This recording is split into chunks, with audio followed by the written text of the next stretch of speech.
Prepare yourself for Earthling Entertainment with your hosts, Joe and Ryan. Hello, and welcome to another episode of Earthling Entertainment with your hosts, Joe and Ryan. I'm Joe. I'm Ryan. Yes. All right, guys. So, here at Earthling Entertainment, for those of us who are just joining us, we do the kind of like the spooky, the creepy, the weird, the macabre, the aliens, the cryptozoology, all that kind of stuff.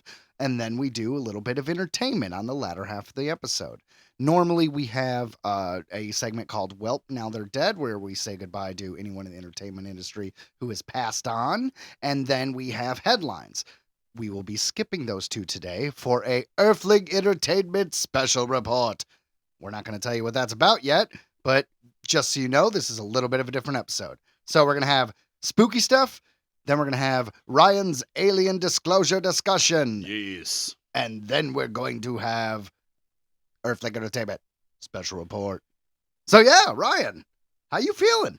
Feeling pretty good. I think it's going to be a good episode today. It's good to be here. It's in a weird way, it feels like this is our Christmas episode almost. Well, technically, I guess it would be our Christmas episode because the next episode comes out on the 26th, so it's the day after Christmas. Well, Merry Christmas, Joe. Merry Christmas, Ryan. Although, I gotta be honest, next episode is gonna be way more Christmas themed, but this is just a normal episode.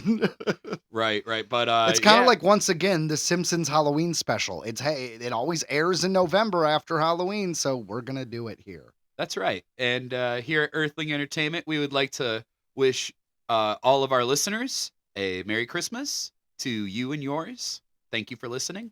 Merry Christmas, Happy Hanukkah, a Happy Eid, Kwanzaa. Yeah, no, honestly, ditto. Yeah, right on. No, but honestly, whatever you celebrate, and even if you don't celebrate anything, cool. Like, if you're sitting there talking to a goat statue, hail Satan, whatever works for you. I don't care. I don't give a shit. Yes. But yeah. So yeah, all right, man. I mean, I think we're pretty good. It's you want to go? You just want to jump in? You want to make this a starting point? I don't have a starting point, so I guess it's time for spooky stuff. Spooky stuff. The Devil's Chair. The story of the Devil's Chairs started in the Appalachian Mountains in the mid-1800s. It always happens in the mountains, man. It is said that on certain nights of the year, a chair would come up out of the ground in a graveyard. If you sat in it, you could make a pact with the devil and get whatever you wanted for 7 years. Nice. After 7 years, the devil would come back and take your soul. It's kind of like being bankrupt, right? Like it affects your credit for 7 years, then you're good. Yeah, but it's like the opposite, though. I don't need a soul right now. Well, no, you have your soul for those 7 years. He comes and takes it afterwards. Yeah. So, I mean, you'd have to have something where it'd be a lot of fun. Like, a candle that burns twice as bright is out twice as quick. Like, I want to be a rock star. I want to be a movie star. You got to be one of those people who like just flash and are huge and then just disappear. 7 years is a long time. Like, do a little bit of research on the side, like how to get out of a pact with the devil. Like, do a little bit of research on that. If you get successful, you could pay someone else to do it. That's true. Then 7 years, it's like, oh yeah, by the way, here. Well, I have a clause to get out. Yes, Here you go. yes. That's a good idea. I personally would just, I don't know. I feel like if you make a deal with the devil, why waste your time? He's the freaking devil. So you're going to have to pay up. So that's why personally, I'd go for the whole making the best out of those 7 years as possible with like rich, famous, I'm on a yacht with like a bunch of celebrities and, doing illicit things and videos releasing online, which make me more famous. Looking at you, Kardashians. Just saying. So when he takes your soul, does that I'm assuming that kills you. I'm assuming, right? They don't actually say. You could just be walking around without a soul, but there's plenty of those. Yeah, there are a lot of people, right? Yeah. I see it all the time. I'm going to assume it means that you die. All right. Yeah, I guess we're going to go there. Yeah. The story has changed over the years and now says that if you sit in it, you will die within a year. Well, that's less good. Yeah, that's not great. Yeah. That is a far worse deal. I was gonna say, I guess I will take the 7 years of whatever the hell I want. Yeah, I mean that's the kind of deal you make if you get a terminal illness, right? Like well, I'm gonna die anyways, so I might as well have all the hookers and blow for the next 12 months as I can get. Like, right, that's the pact with the devil. Like, I want to do a lot of drugs and I don't want to die from it. I just want it to be awesome. What are these chairs? Most of them are what is referred to as morning chairs. That's how I knew them. Yeah, the Victorian morning chairs. Yep, it says right here, in the Victorian era. Nice, nailed it. They were put in cemeteries next to the grave of the recently deceased by a relative, making a calmer place to rest while visiting. Now we use folding chairs because, we're just horrible. People used to wear suits on planes, okay? Everything gets more ghetto. I'm disappointed with humans. Honestly, I'm all about it. Soft life, baby. Ugh. Most of them are plain, but some were The chairs. elaborate. Most of the chairs Yes, are plain. yes. Yeah. But some of them were elaborate and may have been somewhat inspired by the legend of Devil's Chairs. Many of the throne-like chairs have been removed, supposedly by the parents or friends of a teenager who sat in the chair and died soon afterward. Well, that sucks. In one Illinois cemetery, a devil's chair caused many teenagers to go to the graveyard to see it. A tale was going around told of a teen that sat in the chair on Halloween night and soon after was killed in an auto accident.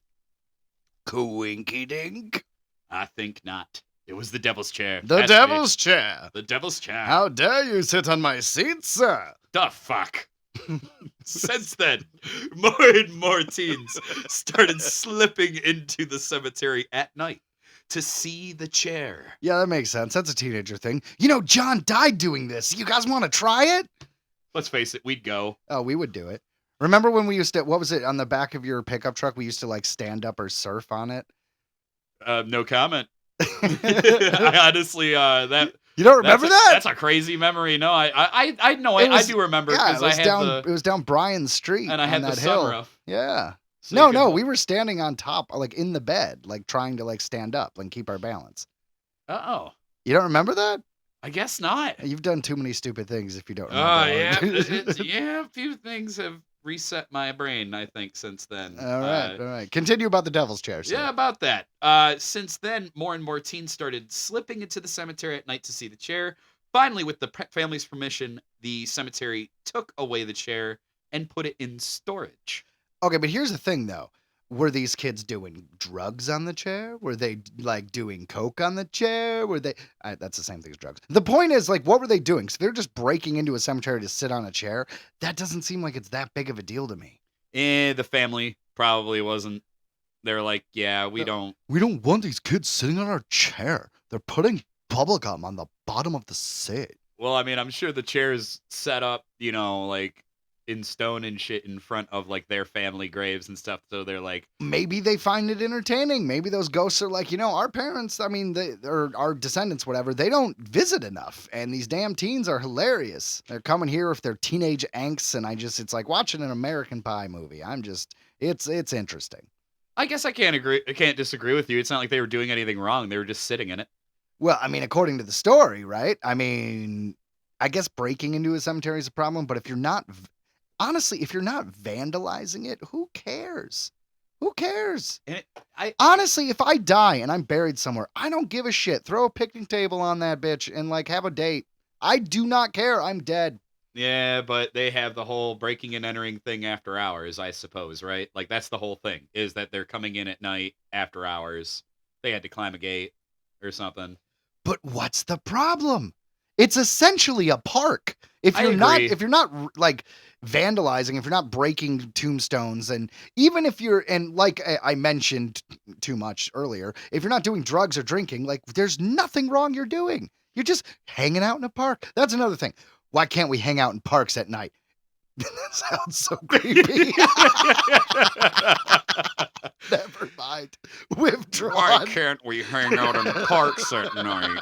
Yeah, I withdrawn. don't want to I do take it back. Never mind. You I do don't. got pretty skin, though. Nobody wants to do that.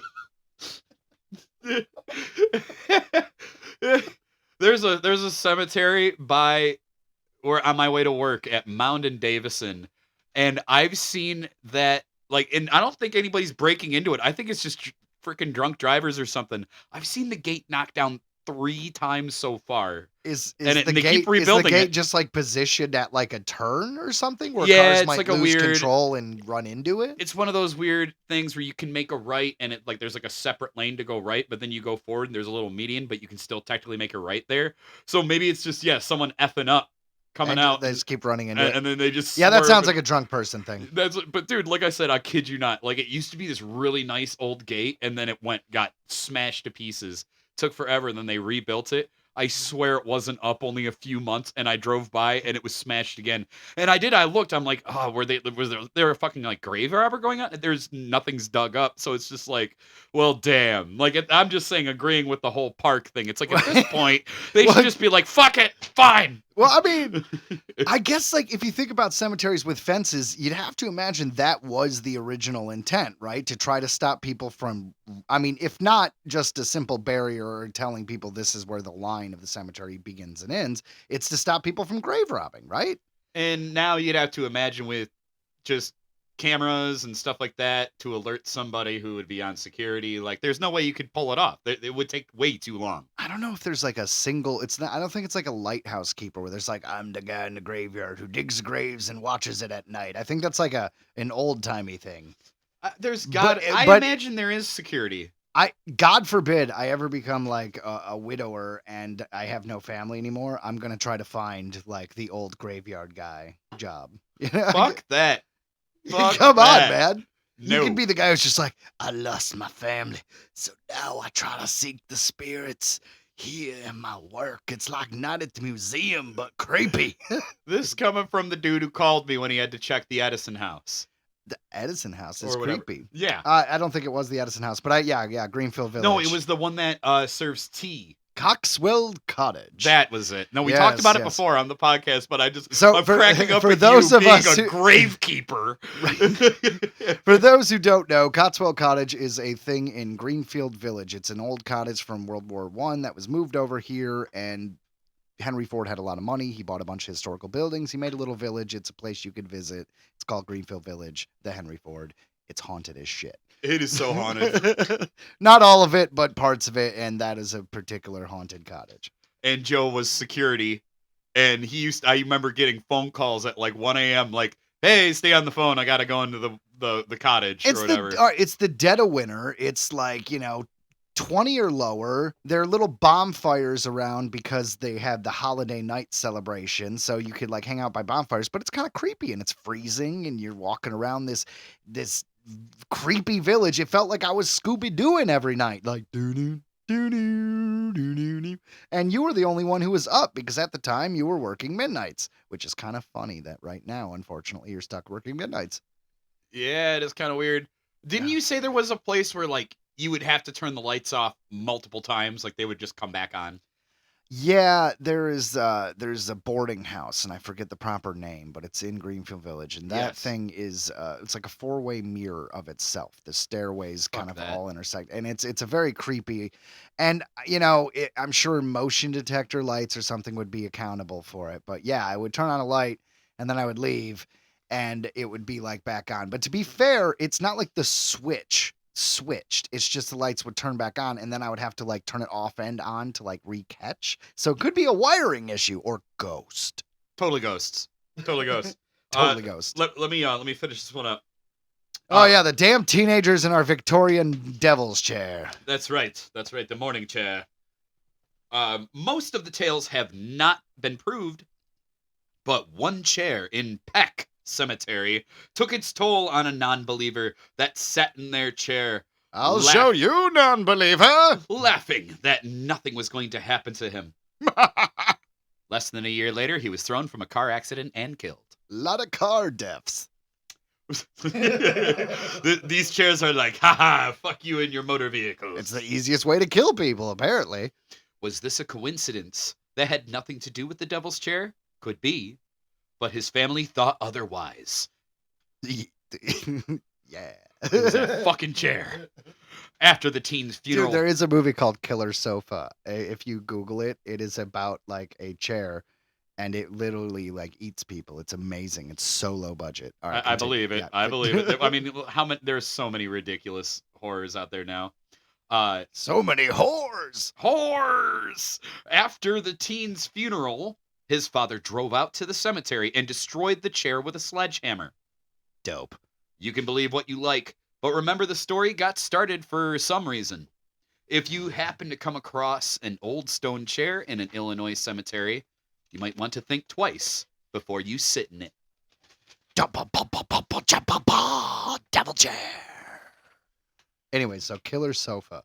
Great movie. Let me tell you. There's another one called Rubber, which is about a killer tire. If you haven't seen that, that's pretty amazing. The tire rolls around, starts vibrating, people's heads explode. That's a good one. There's also oh man, I'm not gonna go through all these. All right, I'm sorry. I'm on a really shitty horror movie kick. I've just been trying to find these really obscure either horror movies or just like weird movies in general, and just Zombievers. Zombievers is good. I think there's Zombies, which is like zombies with zoo animals, and my buddy Caleb was in the second one. Yeah, he was like he plays like a vet or something. He gets killed by a porcupine zombie. What was that old Maximum Overdrive? Wasn't that the old Stephen King where like some like alien asteroid like caused all of the electronics to turn against us? No, yeah, that is the exact plot. That was it. Yeah, Yeah, that is the exact plot. Emilio Estevez is in it. My Yes. favorite scene is all the trucks make him pump gas into them. Yeah, And like, do it. and after a hard day of sticking the nozzle into trucks and pumping gas, he had to be hoisted back to the house from the gas pump because it was just such a hard day. Like they exhausted him. He was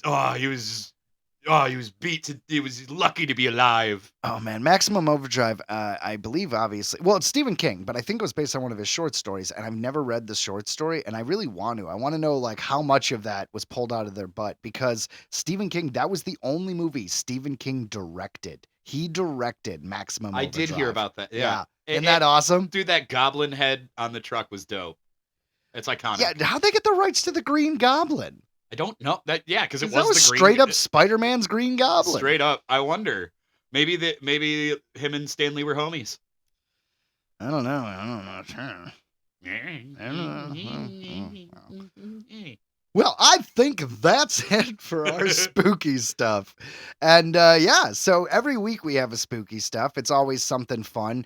It normally would encompass everything, but now we have a section that's strictly for aliens. So we are no longer going to have aliens and spooky stuff. Instead, the alien section will be moved to Ryan's disclosure discussion, which because is there's nothing spooky about the truth.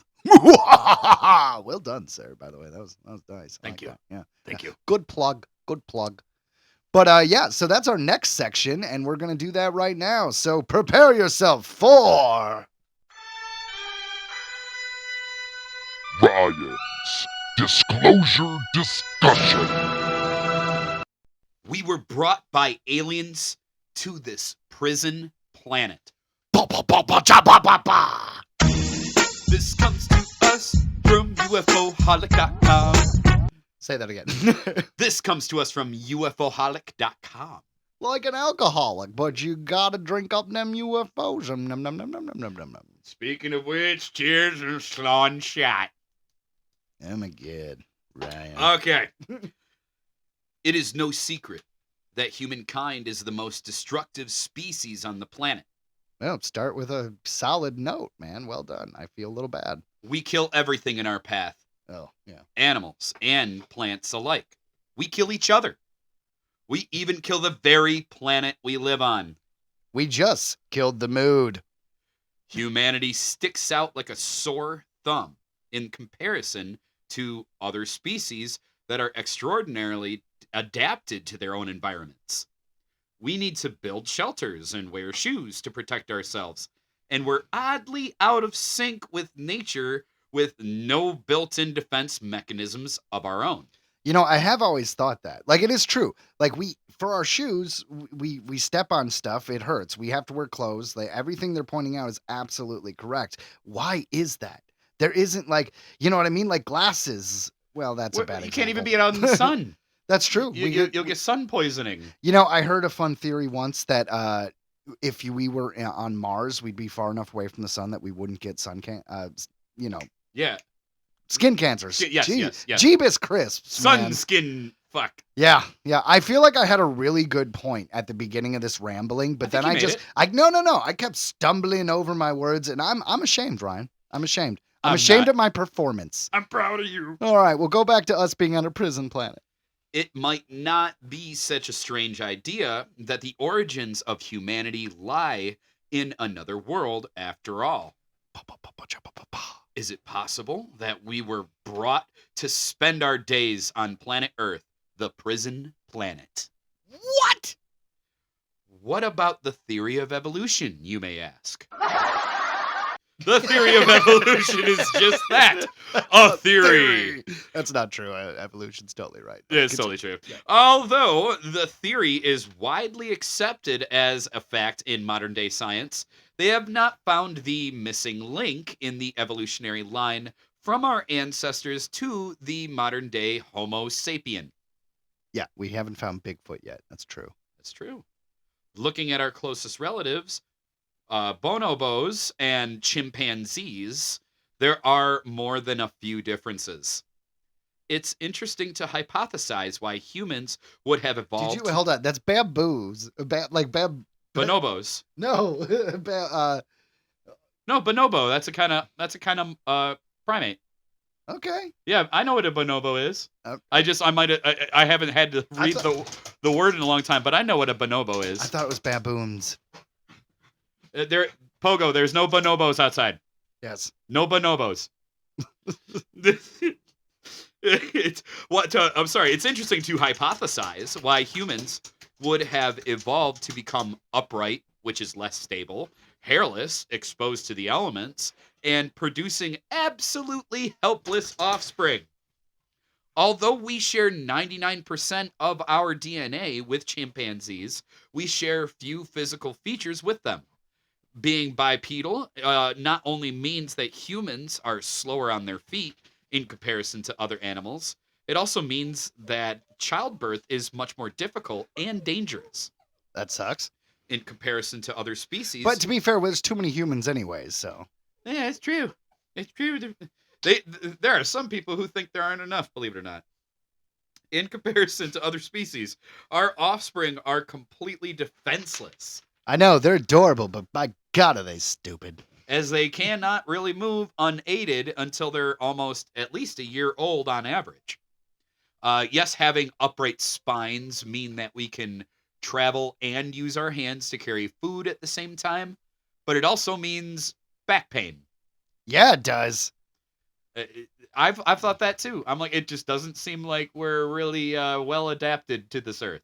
Well, sciatica is where there's a nerve that goes through, I think it's like your fifth vertebrae on your back.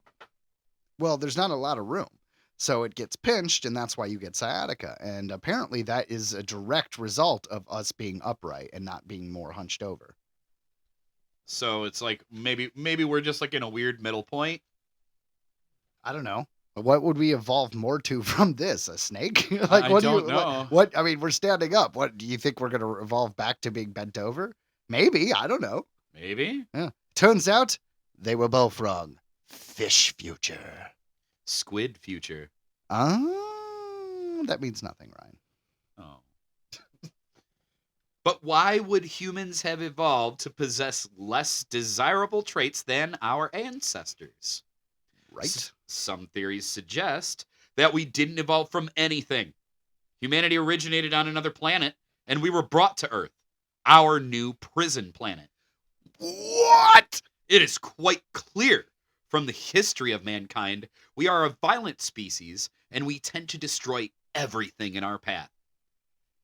I feel like the original writer of this article is having a real bad day. I'm enjoying it. Since the dawn of time, we have been at war with each other for power, resources, religion, and various other petty reasons. Yep.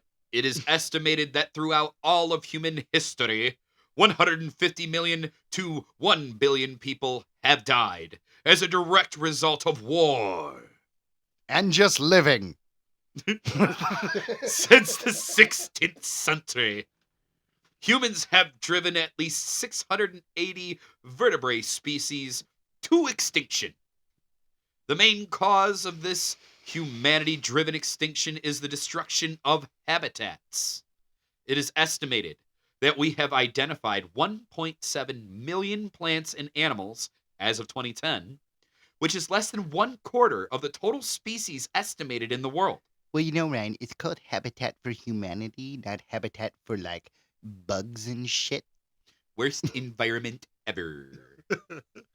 This means... No, but all jokes aside, we are fucking awful. Continue. Yeah, we're terrible. This means that we are destroying habitats of creatures and plants that we haven't even discovered yet. All of this destruction... I like this guy. He's like, not only do we fuck shit up, but we are fucking shit up that hasn't even come yet. We don't even know about it, and we're fucking it up. Us just being here is a blight on existence. All of this destruction, not to mention what we are doing to the planet, humans have contributed to climate change by changing the amount of greenhouse gases in the atmosphere. Yes, that's true. We've been burning fossil fuels and spraying aerosols to our heart's content for years. Spraying aerosols like a bunch of aerosols. I'm sorry, assholes. I was wondering what that... I was like, how did I miss that? And now we're concerned about the effect that it has on the planet. Because it's finally visible. Whoops. Our bad. A lot of people still don't care, even though the change in the climate is bringing about more natural disasters. A rise in sea level and the global temperature heating up, all meaning that eventually life on Earth will not be sustainable. You know, it's funny that most of the people who don't believe in climate change or don't think it's an issue are all people who are going to be dead before the next 10 years, so it doesn't really affect them. It literally is a part of who they are. Only worried about themselves. Topical. Here at Earthling Entertainment, we are topical. Well, we are Earthlings. Like a cream. We are pro-Earth. And, yeah. All right, yeah. Actions like this, precisely why humans were shipped off to this prison planet. How come no one remembers past life on Earth? It is believed by some that... That was a weird way of wording that. They mean, like, history past, like, 1,000 or 2,000 years ago. They mean, like, you know. I thought that was weird, too, but I didn't know how to reword it. Thank you. Yeah, fair enough. That before being brought to Earth, the prison planet, our ancestors' memories were wiped clean. This removal of memory not only means that no one remembered their original home, but they also lost intelligence. That sounds like Scientology. Even though it's funny, like I never thought I'd agree with a Scientologist because I feel like this, like, I'm not saying the seems whole plausible. I'm not saying the whole thing is, but that idea of us being from a different planet and put it here, and I mean, technically it was aliens and alien souls, and we're not going to get into it. The point is, continue. Did I ever tell you about the time that my Boy Scout troop went to go see Battlefield Earth and it was just the worst stinking pile of garbage? I gotta be 100% honest with you, and I'm not joking. I really, really like Battlefield Earth. It was so weird. I like love the everything costumes. about it. No, man, they're like the whole, like, it's the ruined city and it being 1,000 years in the future. I love that setup. So they just did it really well. But like the whole past civilization being our modern time, I'm a sucker for. And it's just, I just really like that movie. Now, mind you, I didn't know it had anything to do with Scientology. Neither did I, obviously. I was young. Very long time. I did not know it was written by L. Ron Hubbard, because when that movie came out, I was, like 13? I never even knew John Travolta was like that diehard of a Scientologist until I found out that, that was like his baby. Passion project. Yeah. Oh my God, it's so good. And you know what's kind of fun is I don't know if L. Ron Hubbard got this from the Anunnaki story, the Zechariah Stitchin, or if he just kind of came to the same conclusion. But the whole idea of the alien race being solely motivated to get gold is right out of actual alien mythology. So there's a Yeah, lot that of they can really use it to repair an atmosphere. yeah, well, there's a lot of really that wasn't the reason why. That was the Anunnaki's reason for wanting the gold. But Yeah. in the movie, I believe it was straight up money. I don't remember. They didn't really specify. And I never read Battlefield Earth or Dianetics or anything like Yeah. that. But I like how he like monitored the human when he let him go, and he desperately ate a rat. So from that point onward, He's he like, really his thought that he favorite like food must be rat. he's like, "You want this?" This shit is like licorice to you. Okay. Although we have gained some knowledge in scientific fields, it is believed that our ancestors were more intelligent. This could explain. Why? I don't know. This guy, I'm enjoying his article, but whoever, he or she, or they. I did look on the article. I couldn't find a name of author. Yeah, so whoever. But I did include the UFOholic, the UFOholic.com because I want people to be like, hey, if you want to look this up, go for it. Like this we're is a just fun reading read. what was reported, sir. Slightly biased, but a fun read. This could explain why our ancestors had a better understanding of astronomy or physics.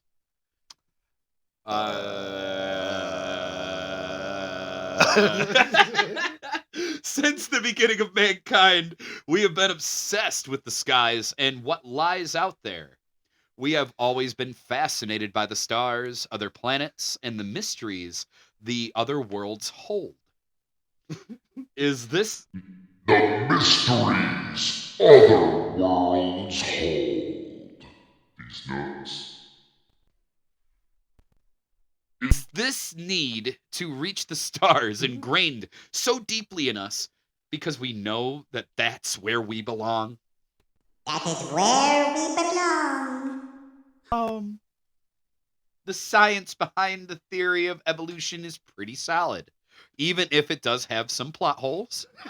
So I like this guy. He's like, all right. So, it's plausible that we, develop, that we evolve, I guess. only 98% of our DNA with chimpanzees. It's a total just hoax. But we came from a different planet, clearly. But you know what? I No one still ever. kind of believe it. Me too, but you know what we never talk about? Maybe monkeys did too. Maybe it was monkeys and man on their way from Mars being like, screw you, Mars. Me and the monkeys, we're going. Or maybe they straight up made us using chimpanzee DNA. Oh, yeah, that's always the fun theory, right? Where basically aliens use their DNA and whatever proto-man existed, whether it be chimpanzees or whatever, and then created us, which is why there is no missing link because we were created at about, and that's why there's that jump. Yeah. And to hide their tracks, they made it they made it altered so that we were close to chimpanzees. So they'll be like, all right, that's as close as we can get. We couldn't get 100%. We got 98. We call them chimpanzee Steves. Cloudy with a chance of meatballs. Steve. Sorry, I love that movie. I haven't seen it in a while. I remember the book when I was a kid. Dude, I never read the book, but the movies are amazing. It was like a picture book, right? The second one's better. You say that, but like the first one was based on the book, and the second one they were just like, let's pull this out of our bum bum. It was better than the first one. I stand by it. Like the first one was still great, but the second one I still say was better. Ladies and gentlemen, when you have children, you'll have very strong opinions about kids' movies. About kids' movies. So, what if the origin of humanity really was on Earth and this isn't a prison planet? Are we just an innately evil species doomed to self-destruct? Yes. Even if this prison planet theory is fictional, it can serve as a valuable lesson. Humans better behave better. Because if we're not on, this guy's great. If we're not on a prison planet now, we have no way of knowing that we won't be shipped off to a prison planet in the future. Well, So you this know, guy's literally like saying like Santa Claus, like you better not shout, better not cry, better not blow fucking each other up. aliens are I'm gonna be telling you like, why. Gonna ship you off to a prison planet right now. assuming we're not already in one. Ta-da. Jazz fingers. Ta ta ta ta ta ta ta. Prison planet. There, I have. There are times that I have weird feelings about our origins and stuff like that. I mean, it's so I don't know. I'm more of a believer of what I said earlier. Maybe I feel like we were created, not like I don't think with like evolved sorta, but definitely a process of accelerated evolution. Yeah, you subscribe to the whole, we'll say alien, but just the intervention aspect of us being, as you said, created. I was trying to find a better Well, word. they But yeah, say that our works. brains like doubled size like faster than like any other creature we know of, and it doesn't compute. Like it's not normal. Like I think that all the time. You look at a dog, you look at other animals. It's like, you know, I mean, it's crazy. Like they all got instincts and shit like that, and here we are, like it's cold. As far as surviving in one's, environment, is that what you mean Yeah, by yeah, instincts? yeah. Yeah.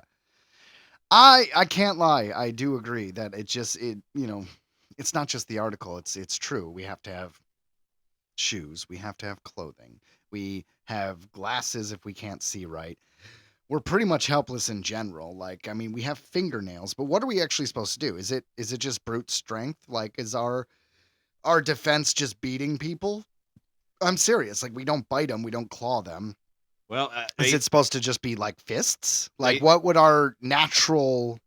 I guess monkeys, but monkeys bite. I don't know, man.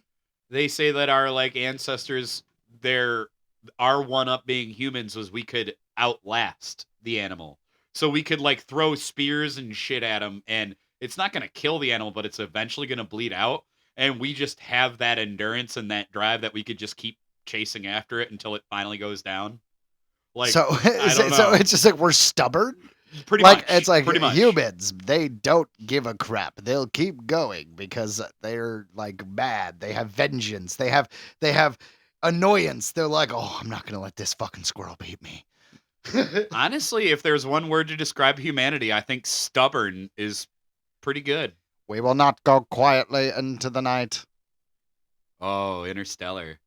That's definitely a very yes, it is in it. Don't go quietly into that good night. Yeah, Like, you're oh right. man, It's that the poem though. yeah, Yeah. I forget what it's from. Well, it's very famous, and I'm not gonna talk more about that right now because I don't have my facts and I don't want to look stupid. And unlike other people on podcasts, I don't say anything unless I'm pretty darn sure. I totally do.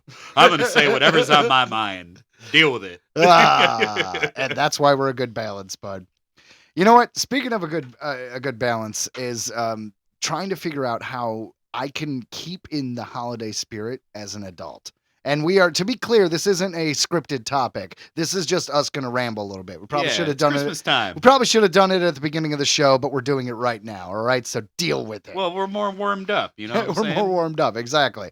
But all right, so I want to watch Christmas movies around Christmas, but it's hard to decide because you usually don't have a lot of time as an adult to watch things. So what It's do you true. go with? Do you go with these classics or do you go with the new stuff? And part of me is like, well, the classics, that gets you in the Christmas spirit, right? Yes. Because you felt it when you were a kid. Yeah. But the new stuff is more entertaining because you don't know what's going to happen. Right. And there's some pretty good new ones. Like may I Yeah, absolutely. Interject. a couple of my favorite new, what I consider a new weird, like you wouldn't even think of it as a Christmas film, but it totally is. Daddy's Home 2. Daddy's Home 2. It is a Christmas film. And it was well done. It had like good bits. Like I don't want to spoiler alert. He this whole bit with him with the snowblower. You and can't say him with the snowblower. Who? Will Ferrell, There we go. his character with the snowblower, and he catches the lights on the house, and he's being drug like up the house because the lights are all up the house. So it was Yeah, hilarious. it's following Like, the chords. Yeah. and it's classic. Like it's a classic comedy Christmas scene. Well, that felt very vacation, Yeah. Christmas vacation. Yeah. So I'm with you. And then my second one that I always say to everybody is it's Why Him with James Franco, and he is Would you count that as a Christmas movie? 100%. Yeah? 100%. The All whole right. movie it takes place about Christmas. I'm going to have to rewatch that one. I think I saw it once when it came out. He got their holiday card tattooed on his back. Remember? I vaguely remember that. Like, yes, James even with, Franco. even with like the happy holidays. Yeah, Like, James Franco character. Yeah, Yeah. he was a tech billionaire. He started dating the guy's daughter, who was yeah. Decent movie. It was pretty funny. it was hilarious. Like that scene with the bathroom scene is amazing. With what's his name? Peele. Jordan Peele Yeah, right. That's Jor- or Keegan Michael Key. Jordan See, I'm Peele? horrible. I get those two mixed up. Okay, so tall and skinny. Tall and skinny. That's Keegan Michael Key. I always get them mixed up. Keegan, yes, Jordan Peele is the director. Yes, he was the director of Get Out and all that. But anyway, but that movie, I stand by it. Watch it this holiday season if you can. It's hilarious. And what is it called again?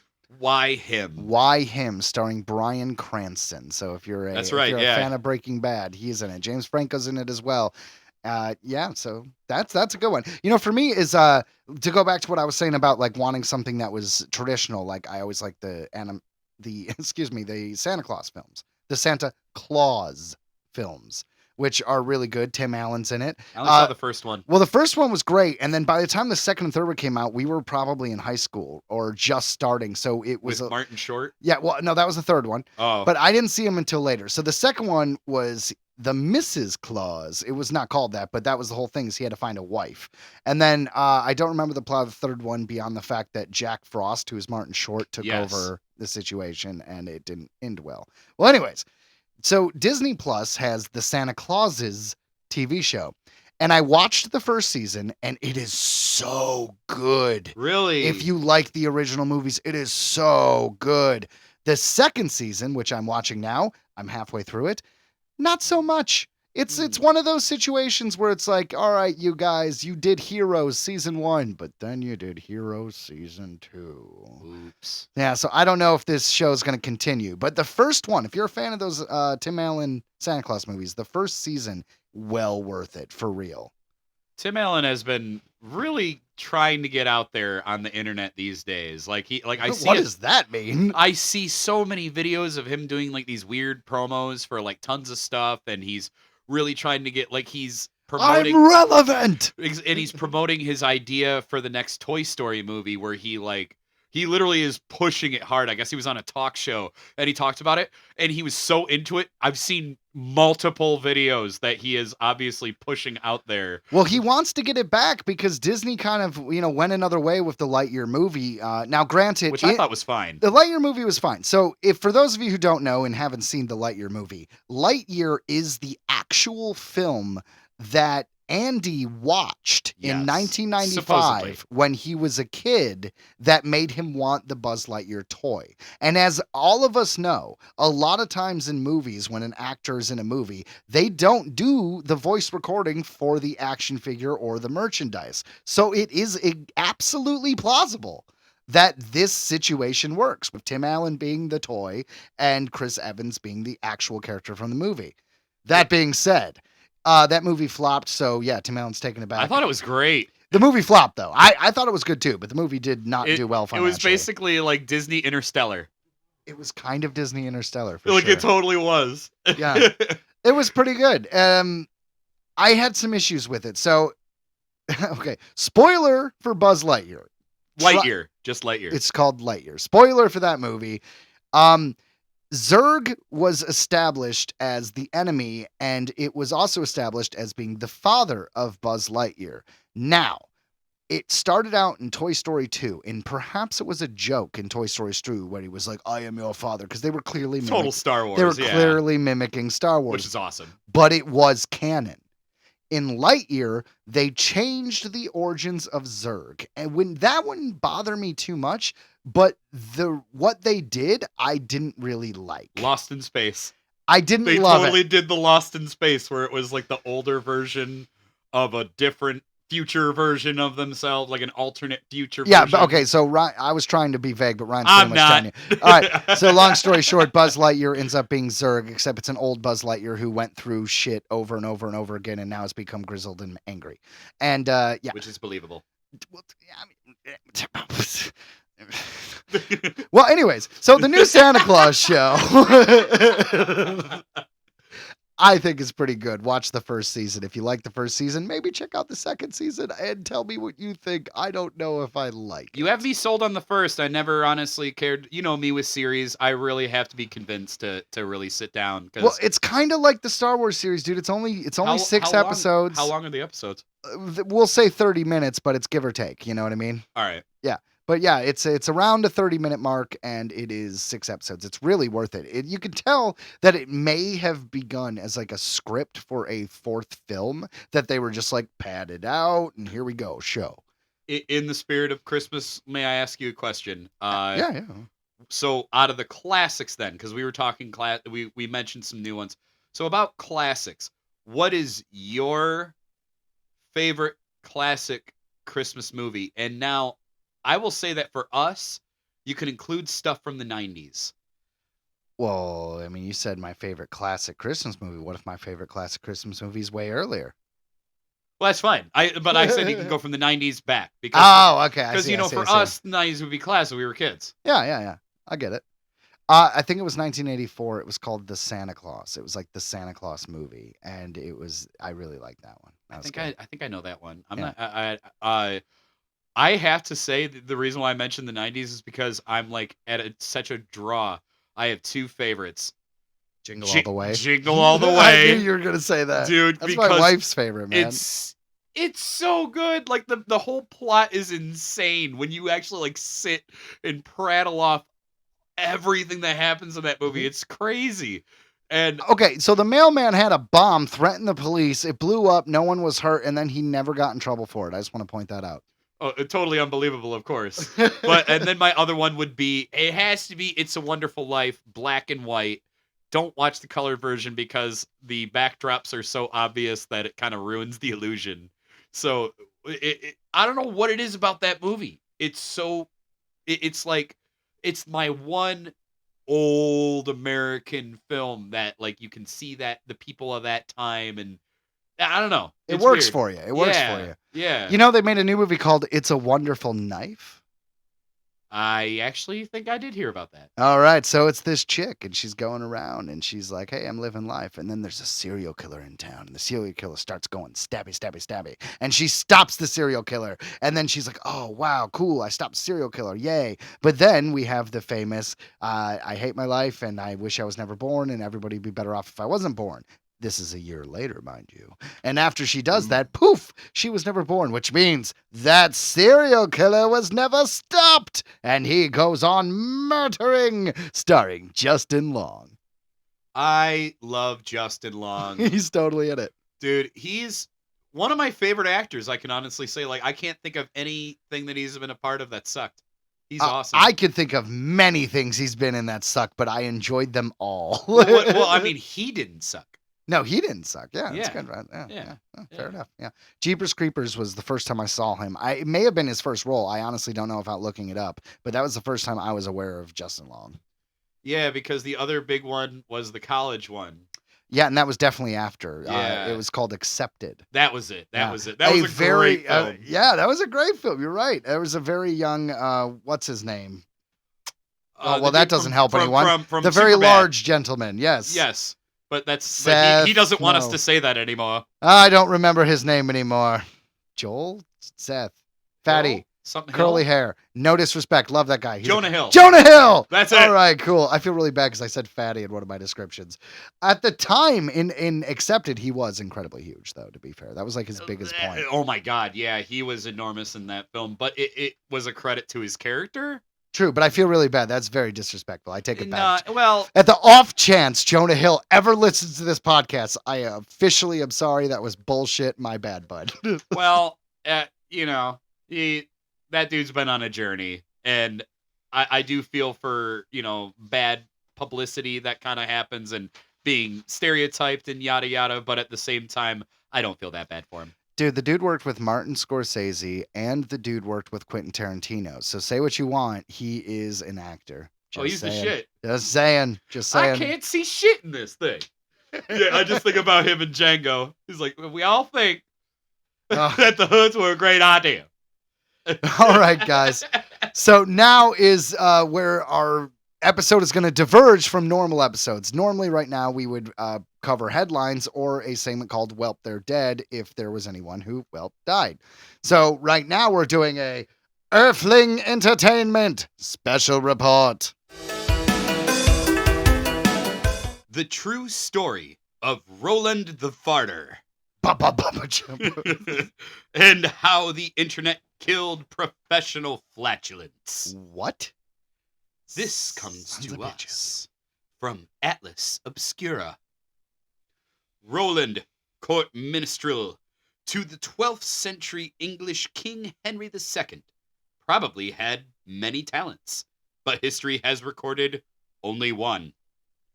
Referred to variously, Roland le Cessier, Roland le Fartier, Roland le Petour, and Roland the Farter. Roland the Farter. Roland really had a single job in the court. Every Christmas, during the court's righteous pageant, he performed a dance that ended with one jump, one whistle, and one fart, executed simultaneously. That would be fun. That would be very entertaining. Yeah, I would love to see that. For this, Roland was gifted a manor house in Hemmingstone, Suffolk, and more than 100 acres of land for farting on cue. And we're working, Ryan. I know.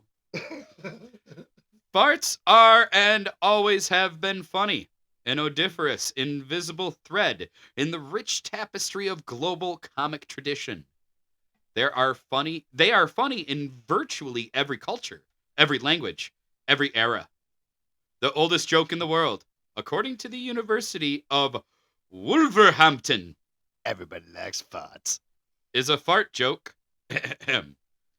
Something which has never occurred since time immemorial. A young woman did not fart in her husband's lap. Would have cracked up the Sumerians of 1900 BC. It's pretty good. Yeah. It's a pretty good joke. It holds to the test of time. All right, to all of our viewers, or I should say listeners out there, strap in. This is a deep dive on farts and farts throughout history, and this is literally the rest of the show. So Farts. just, here we are. Yes. I am so happy with this. Oh. Master Athenian playwright. Oh, I'm going to butcher this. Just do your best. Aristophanes peppered his comic plays with fart jokes, as did Shakespeare. Geoffrey Chaucer used well-placed farts to puncture pretension in his Canterbury Tales. And at least 2 stories in the 1001 Nights hinge on farts. An ode to a fart in Parliament from 1607 was popular for decades after the fart itself had dissipated. François Rabelais' stories of Gargantua and Pantagruel reek of farts. But a boomtus? Mark Twain's fart joke, a mock Elizabethan. Hold on. Take a breath and try to do it. But this time, can you do a Mark Twain accent? I don't even know what his accent would sound I like. guess super southern and gentleman, like a southern belle. Like, my dearest Mark Elise. Twain's fart joke, a mock Elizabethan diary entry titled 1601, or Conversation as It Was by the Social Fireside in the Time of the Tudors, was long considered unprintable. Featuring as did Queen Elizabeth sputtering, "Verily, in mine 68 years have I not followed a fellow to his fart." Yes, All right, that one fell flat. I did the best I could. Yeah, it was good. Yeah. I mean, I'm just severely disappointed in you. It's fine. I hope you can go on with the weight of my disappointment falling upon your shoulders. The 1942 Bing Crosby and Bob Hope vehicle rode to Morocco got big laughs out of a whoopee cushion gag. And just like that, he's back, gentlemen. Ah! In a 2007 interview with the New York Times, Sarah Silverman called fart jokes the sign language of comedy. And her 2009 book is called Eat, Pray, Fart. You know, that actually tracks. I love Sarah Silverman. If you ever get a chance to watch this Sarah Silverman show, it was an early 2000 show. Oh, Classic. it's so good. And I mean, keep in mind, it's immature comedy, but it's immature comedy that was put in a way that is smart and has a point. It's kind of like the South Park satire. You know what I mean? Like, it may seem like it's vulgar out of nowhere, but if you actually stop and think for 2 seconds, you can kind of see why we're talking about it. They had This is a poop song. This is a poop song. Of course, you go to that example. or Brian Posehn shitting on the bird, and everyone's staring. He's like, "Don't judge me. There's a backstory." I'm sitting here trying to defend this art, Ryan, and you're just It killing is me. art. Oh, anyways, I like the episode where the two gay neighbors, Brian Posehn and I forget the other comedic gentleman. I apologize. But they make a robot because they can't have a kid of their own, and then the robot goes on a massive killing spree, and they have this whole moment where they're like, "We're gonna die together with our family," and the robot sacrifices himself, and it's just so ridiculous and dramatic. And Adam Scott is an FBI agent, so look forward to that. And on a side note, Brian Posehn is totally a part of the Star Wars universe, but he's already dead. In episode 1 of The Mandalorian, he was the one, in it. Yeah, Yeah, had he was beard. the dude, the driver who got eaten by whatever the fuck lake monster that thing was. Well, Ryan, if Star Wars has taught us anything, it's we could have a whole trilogy of films that take place before that point. You don't know. We need more fart jokes in Star Wars. Back to the farts, Ryan. Ursa. The world. That was pretty good, Jar Jar, actually. wasn't bad. The World Fart Championships are, or at least were, in 2013, a thing in Finland. Farts are funny, and they're everywhere. Just so a matter of fact, farts are funny. Deal with it. However, However, most of that kind of fart humor hinges on the unexpectedness of the fart. that's true. And the subsequent shock, shame, and giddy embarrassment it engenders. What a weird way to put it. So, what about Roland and the rare others like him, the performance fartists? The fartists. It's I like like the that. artist, but it's the fartist, bud. I am now a fartist. I know what I am. The historical record of Roland is rather thin, although the bones of it are likely true.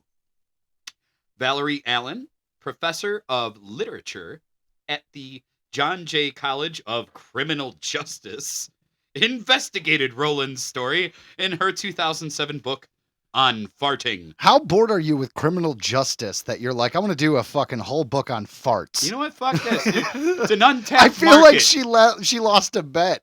Someone was like, all right, man, if you don't make this shot beer pong, you're going to have to write your next book on farts.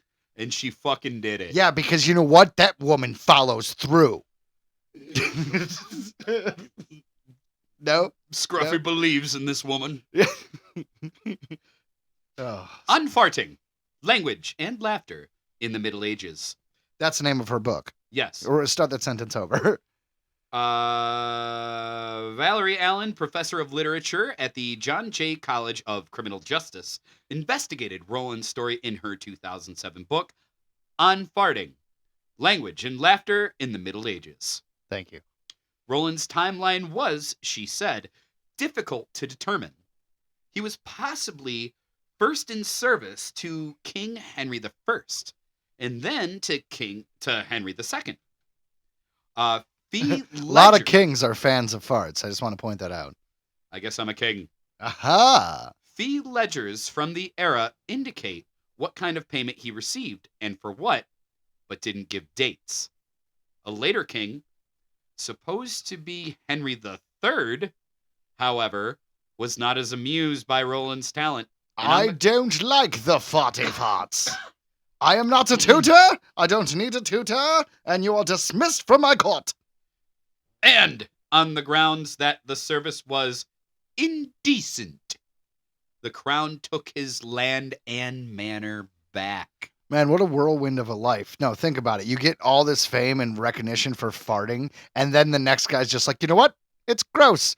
Give me that land. You no longer can have everything you like hold dear. I mean, God, have you ever rented an apartment, fell in love with it, decorated it, and then realized when you moved that everything you put together? This guy had 100 acres. That's way more. I don't know. I tip my hat to the farter. Well, so do I, and it makes you wonder. It's like, so this is where cheerleaders came from. It's like this is Henry III. He was like, dude, I'm done with this dude farting. Bring on the chicks. Bring on the chicks. I don't want farts. And that's how cheerleaders started. Huh? History. Right here. That's right. He bases this on nothing, I assume. Or everything. This, however, is a timeline that has the poor man farting at court over a period of more than 120 years. What? Yes. This timeline is insane and unbelievable. So maybe he had like a predecessor. Like he was like, son, you are going to go by the same name, and now you need to learn the art of the fart. Ooh, it rhymed. Yeah, it's the Out of the fart, out of the fart, out of the fart, out of the fart. Whoa, what was that? Anyways, well, maybe they're because they're like poor, right? So like maybe you can't be like rolling the second, you know? Like so it was just for tax purposes. You're just gonna pretend to be me. I mean, maybe they just didn't give a shit. I don't know. I mean, because like the lifespan back then was like 28 years. Well, my brother-in-law is named. Basically, he's like the third or fifth in the line. So naming your kid the same name as you, and that's another thing. My sister named her kid John, and his dad is John. But I feel like they really missed the opportunity with that one, because if they had just made the middle name the same as his dad, he could have been like John Carroll the second or the third. But they were like, no, we're gonna give him a different middle name and kind of ruin the whole thing. I don't know. I have feelings about this. I feel like in a modern age, though, it just doesn't. It seems a little dated. Maybe I'm weird. It is dated, but it would still be kind of cool to be like, I'm Joseph Wakefield the Fourth, Esquire. I couldn't. I mean, I guess I'm biased because I hate my name. I wouldn't want to call my kid Ryan. I would not want to. I like Ryan. Ryan's fine. What's wrong with Ryan? Because I'm Joe. It's just as normal and boring. Because for every Brian that exists out there was a Ryan that gave up and went, fuck it. Yep, that's my name. Brian. I get it. It's funny. I always hated the name Joel for that reason. I'm like, oh, just give me Joe, put a little L at the end. So everyone hears Joel and they think it's you, or they think it's me, and then everyone's all confused. Thanks. Yeah. And then when I also found out that I was probably named after a soap opera from the 80s called Ryan's Hope. Because was your mom a fan of Ryan's Hope? My mom was obsessed with all things Ryan's Hope. Soap opera. Just any soap opera. So what? Ryan's Hope. As my dad said when I was born, Ryan has no hope. I'm not even making that up. That's dark. Dad told me that. I mean, that's exactly why I named my son Paradox. I'm pretty sure that there is nobody in the country, like we Googled it, we tried to find it, and I'm pretty sure there's nobody else in the country who has the name Paradox. I can't think of one. Our son is the first. And for the record, for all those squares out there who don't want to call a kid Paradox, don't be a dick. That's why the short for his name is Perry, but Parry, kind of like sword fighting Perry, not like Perry. Perry, you're a dead man. Perry. You know, the only Perry I ever was aware of is the character, not even a real person, of Perry Cox, the doctor from Scrubs with the heart of gold but the rough exterior. I liked Scrubs. I didn't watch it enough to really get to know any of the characters, but whenever I see clips and stuff, I'm like, that show was good. Yeah, I mean, it's like, all right, so you had ER and then you had Scrubs, right? You have like the drama and then you have the fun version. It's kind of like where you have Law and Order and then like, Brooklyn Nine-Nine. But It's they fun. got pretty hardy in a few episodes. They got pretty touchy feely. Oh, they got heart for sure, but it was never drama, really. You know what I mean? Yeah. Yeah. Anyways, back to the thoughts. Back to the parts. This, however, is a timeline that has the poor man farting at the court for over 120 years. That's where we left off. Yeah, and like we talked about, that is impossible, so it's probably his son, or maybe his legend lived on past his years. Continue. Either way, they got their shit taken away. No pun intended. Alan notes that Roland's actual history and which of the Henrys actually enjoyed his talents is a matter of mystery. But Roland's story still captivates. Alan is firm. Yeah, he was a professional farter. That's amazing. It's awesome. Alan is firm about his appeal. He's a much loved figure.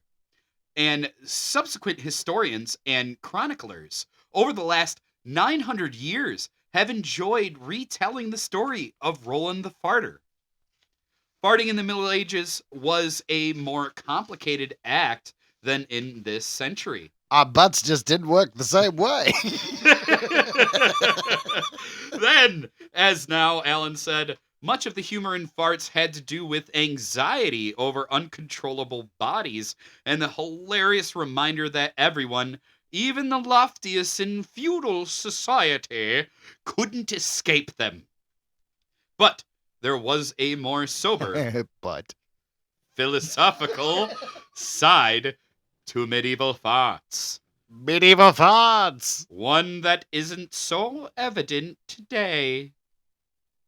Gas is the product of decomposition. So morally, theologically, a lot of the writers in the Middle Ages saw it as the mark of death.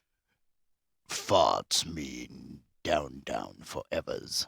She says there was a lot of moralization about farts and shit. That they are the living daily reminder that we are going to die. And that's all we are. That's we true. are mortal. Ryan, I've been in a room with you and you farted and I thought, I want to die. So I get that correlation. I'm just here to remind you of your mortality. Yeah. Farts make me think about death. That's rough. That's a rough life. I mean, it makes me giggle, but you just go straight to death. I'm sorry, Jerry. You need a hug or therapy. Jesus Christ. We are mortal and sinful as well, she says. More the stuff of Sunday sermons than midwinter revels.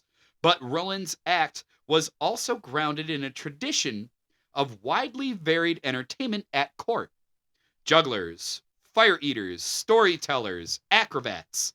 Some of them... Masturbateurs. Yes. Master debaters. That was where I was going. Some of them, men and women, performed in the nude. Well, if you think farting is funny, wait until you see this fat ass be naked when he does it. Comedians, music makers. Or just, I do want to interrupt with an actual thing here. Please do. In Sweden, I believe it's Sweden. It's definitely the Netherlands. Excuse, I shouldn't say Netherlands, but The something. Swedes? It's Sweden, it's Finland, it's Norway, and I know Yeah. I know there's very different cultures between the bunch of them. I'm not trying to disrespect. I'm just saying it's one of them. I think Sweden. They do this news, and it is a beautiful woman, and she's telling the news, and she slowly takes off her clothes throughout the news, and it is not sexual at all. It is literally just her getting completely naked and telling the news. And it gets people's attention. You stay focused. It's a real thing. Google it. That is not me making it up. How am I supposed to pay attention to storms in New York when there's boobs in Boston?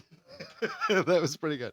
Like, great. Like, I don't masturbate enough. Damn it. I stole that from some comic that I saw when I was a kid. I don't even know. He was on one of those like Last Comic Standing weird old shows. But anyways, No. It's I important. just couldn't take credit for it. Yeah, no, it's important not to take credit for it, okay? Because God darn it, we have credibility right now, Ryan, and you better not destroy it with your stealing of jokes. You're right, man. We have to stay We're no ethical. Carlos Mencia. Let's get back to the farts. Oh my God, we are a serious business here, farts. Comedians, music makers, and farters were all part of the medieval performance scene. Irish records from the 8th century list farters as among the types of retainers found at the courts.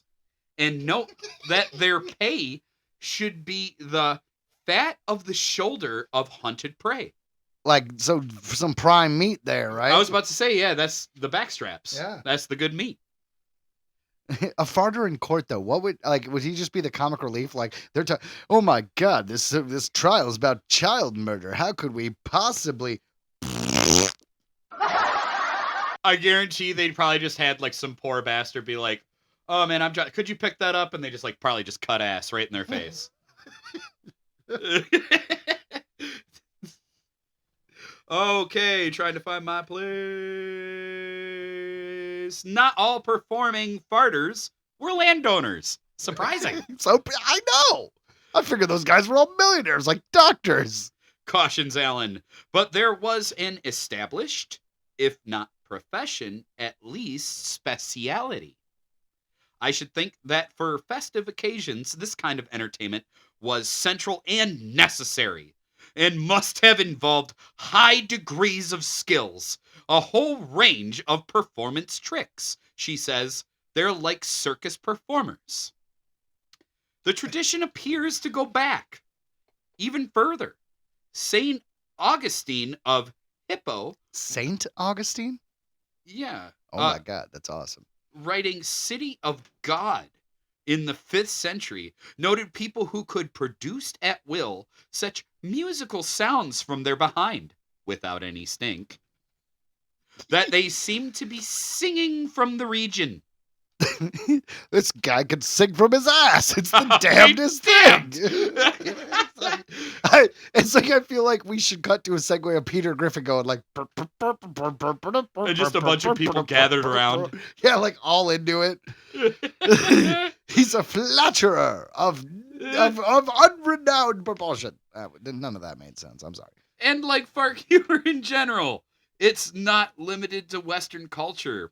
In her book, Alan mentions an illustrated scroll based on The King of Farts, a tale from Japan's Kamakura era, 1185 to 1333. We have a picture of this, by the way. I know we can't show you guys, but it is the classic Japanese drawings of a man farting and then like a hooded figure behind them, like sticking their hands up, going like, "No, no, don't do it."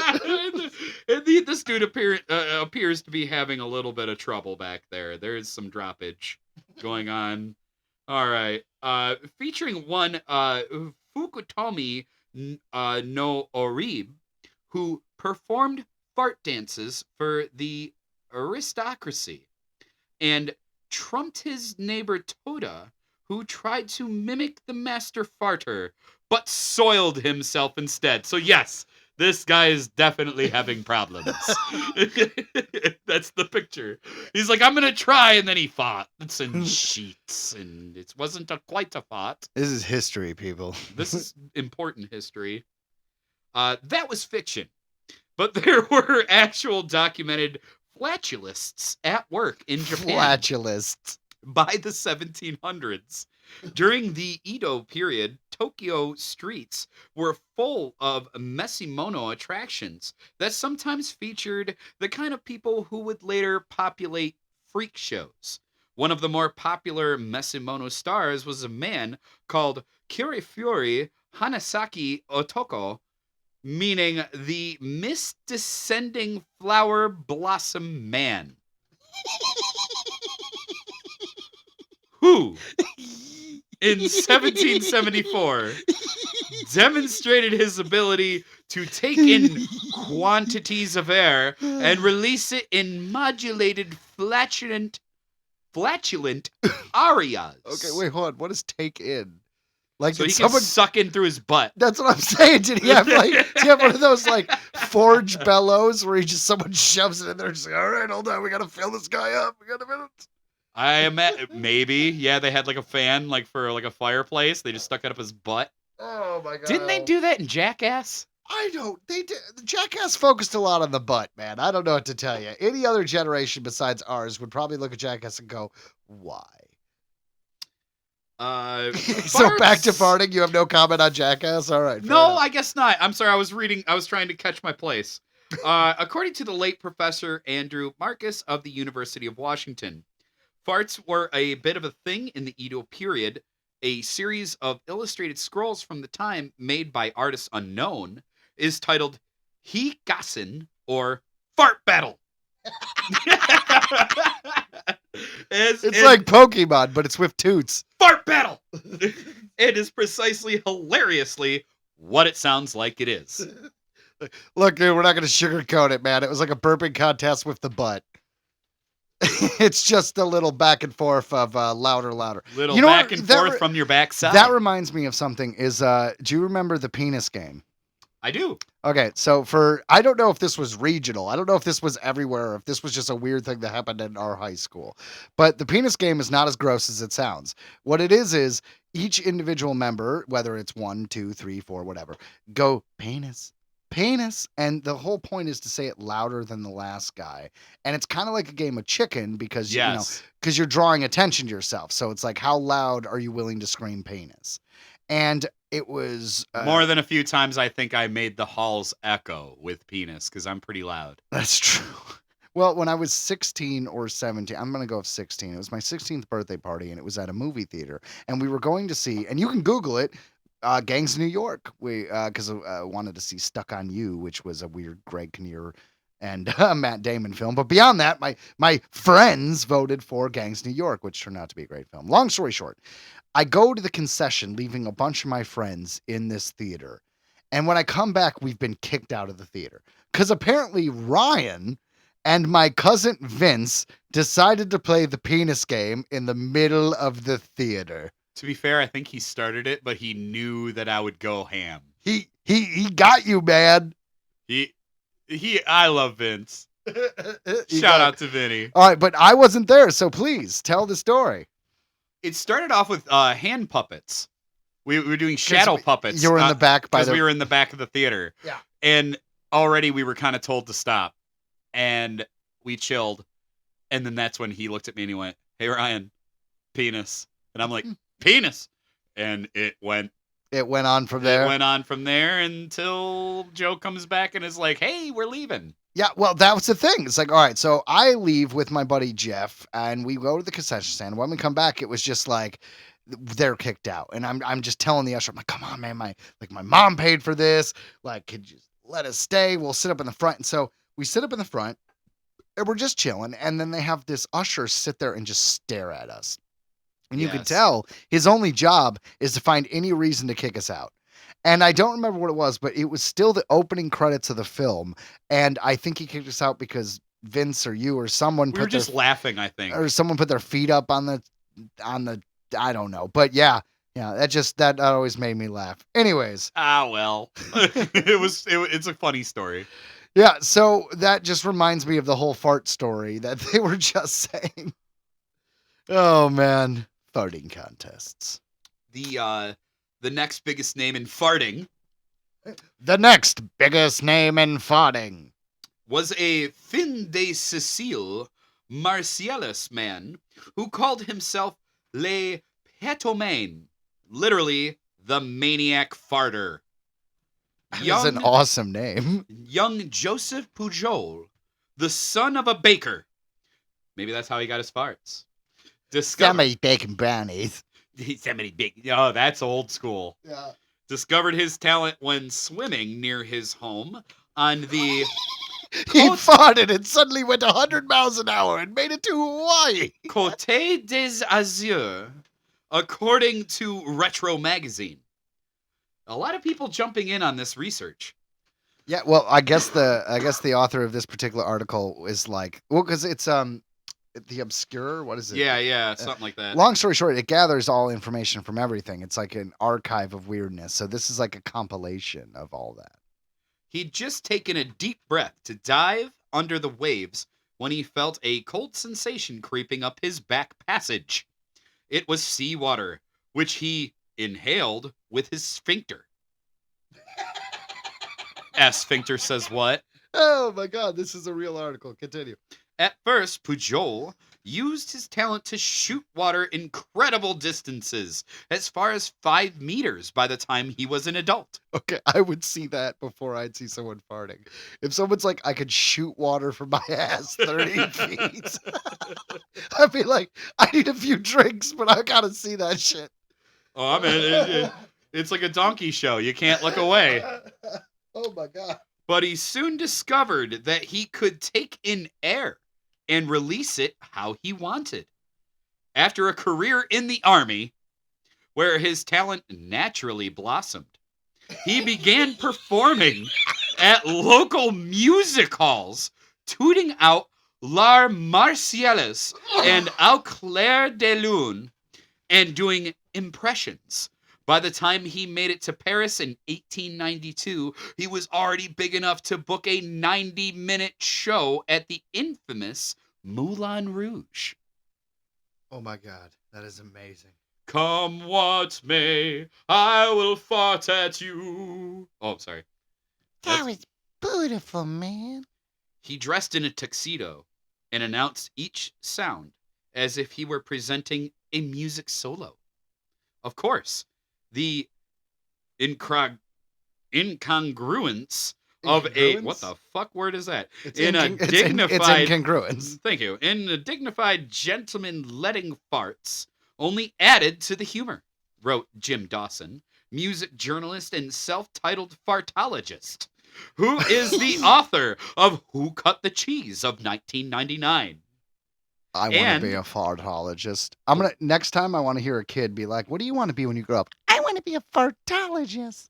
He also wrote Blame It on the Dog in 2006. So he wrote 2 books on farting? Yes, I mean, more power to you, man. Pujol didn't only toot songs and impressions of thunder. He could smoke a cigarette with his bottom and blow out candles and even the gas jets in the footlights. Okay, I'm not even joking. That's fucking amazing. That's impressive. Yeah. Like, this guy has a wonderful ass. I don't know how someone can inhale with their butt though. I can't even imagine the sensation of taking in air from your butt. I knew a kid in Scouts who could do it. Really? Could fart on command, and he said that he knew how to suck in air through his ass. That's so weird. This is literally the second time I've ever heard of it since that kid. There, And he could. I guess ass sucker's a real thing. That's a real thing. So it's like 1 in 100,000. You're completely making up the statistic, but I love it. It sounds about right. Yeah. Because I've only heard of based one. on no research, I will go with so that. Yeah. far, we've been doing hardcore research on farts, Joe. This is a fart, an in-depth look at toots. Some women fainted. Lore has it that Moulin Rouge stationed nurses in the aisle. And toilet paper on the seats. You never know. Can't be too careful. But audience members of both sexes roared with laughter. As would I. Yeah. When not performing at the Moulin Rouge, Les Pétomaines did private shows in the nude for curious wealthy gentlemen who wanted to know what was going on under his tuxedo tails. I have a feeling that there's more to that than just farts. Yeah, that seems very like, I just want to look at this for science purposes, not because I really dig seeing nudes. And thus the Gentleman's Club term was coined. And that's how you get GQ for Gentleman's Quarterly, which actually did start out as a magazine that was not labeled as a gay magazine, but that was what they were going for. There's a lot of research and stuff behind this. I mean, look it up. It's weird. I mean, But not did that they- there's, to be clear, not that there's anything wrong with it. I'm just saying they went incognito with that one. But did they dive hard enough on the farts? I feel like everyone in every culture, in some way, has never got enough research on farts. That's just me. Continuing. Pujol became one of the best paid performers in Paris, if not the world. That tracks. And his exceptional ability was studied by curious physicians. One published a report on Pujol in 1904, fantastically entitled An Extraordinary Case of Rectal Breathing and of Musical Anus. Oh my God, that is the best line I've ever heard. Read that sentence again. An extraordinary case of rectal breathing and of musical anus. I got nothing. That's astounding. That is a sentence written, published, and now read on a podcast. Fantastically entitled. 3 years after his first performance at Moulin Rouge, however, the club's owner sued Pujol for breach of contract for giving an impromptu performance at the nearby gingerbread stall. Pujol settled and opened his own nightclub, but his celebrated career was cut short by World War I. So now we know. Well, I mean, so that's damn. what we lost, truly, in World War I. Listen, man, war takes a lot away from people, and you know what? We lost one of our best farterists. What do they call it? The fartologists. Fartists. Fartists. Our tutage. He died in 1945 at the age of 88, which is fucking impressive. The story of his life was made into a short film in 1979, starring British comedian Leonard Rossiter. I feel like if it was only a short film, Ryan, this is all right. This is a new thing. You're gonna be my muse. You're gonna be the actor. I'm gonna make this film. All right. I'll write it. We gotta do this, Ryan, for this guy, for this fartitier. I am a fartist. My ass is not to be taken lightly. I don't know why I have this accent, but I will fart to the masses. And I will... Have my own theater, and it will be wonderful. Thank you. Thank you. There you go. Beloved, though Les Pétomane was by nearly everyone, this wasn't sophisticated humor. Obviously in the... I beg to differ. I do too. Obviously in the comedy hierarchy, farting is near the bottom. Ahem. Pun intended. Along with cat jugglers and clowns. Hold on, cat jugglers. I didn't know that was There's a a thing. new thing I'm googling. Meow. Meow. Says Dawson, I don't think a farter can sustain a regular legion of fans. I beg to differ. Family Guy's on season what? 20 something? Yeah, but Seth MacFarlane hasn't really even been involved, I heard, since Ted. Since Ted? Yeah, he What? does the voices, but he's really not involved in writing any since Ted. I gotta be 100% honest. That doesn't really bother me or matter because I've liked the show long after Ted. Yeah, so we're yeah. fine. I listened to a recent interview with him and I found that interesting. Anyway, sorry, I just had to drop that weird little knowledge bomb there. Well, you know they're doing a Ted TV show. It's going to be a limited series. It's going to be I'm in. Peacock. It comes out in January. It's Ted the series. It's a prequel. It's when him and John go to high school. They didn't pay me for this plug. I just really like Ted. I'm in. I love the both of them. I actually found the second one to be better. You know, it's funny. Most people find the second one to be worse. Most people do not like the second one. I'm not sure why, but a lot of people are not a fan. I thought the second one was better because we got more of their friendship, whereas the first one, we had the whole problem with his girl, which didn't even matter in the second. You know, I guess that's true. I was a little bothered by I don't like it in sequels when suddenly we have a new love interest and we just drop the old one. It's like you spend a whole movie where it's like, I'm winning the love of my life. And then in the second one, they're like, she dumped me. Right. And building, that whole point was building his importance in their lives. Yeah, I think that might be why a lot of people didn't like the second one. And, you know, I felt the same way about Austin Powers and all the sequels. Not so much the second to the third, but from the first to the second, I really was not a fan of just getting rid of Vanessa. Or I think it was, I don't remember. The point is, love interest disappearing, not cool. Not cool, but I still think that the plot and everything of the second film was a lot better, a lot more fun. And I love the one guy, watch out. The floor comes up pretty quick there. That was my best impersonation of him. Of Ted 2? Yeah. Yeah. She says, once you've seen the act, your primary motive for going back is to take your friends and to watch their expressions. Her talking shit on the farter. She don't like the fada. And still does. The tradition of the flatulence doesn't die with Les Pétomane, although it is struggling. Paul Oldfield, known professionally as Mr. Methane. Ooh, I was going to bring him up earlier Mr. Methane? because I knew him from Howard Stern. Oh, nice. Has been a performing flatulist since 1991. His Facebook fan page, nearly 4,000 likes. Ooh. Features video clips of his 2009 performance on Britain's Got Talent.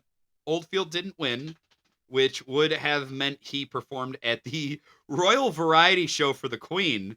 One wonders how modern royalty would react to his talents. I think that would have been hilarious. The cover picture. I think the Queen would have liked it. I'm looking at the Queen, before she died, obviously, and I'm just like, that looks like a cool chick. I'm just saying. Clearly a racist, but very cool. That came from his butt. The cover picture features lanky 6'7" Oldfield in his purple and green superhero costume, his arms around several attractive young women.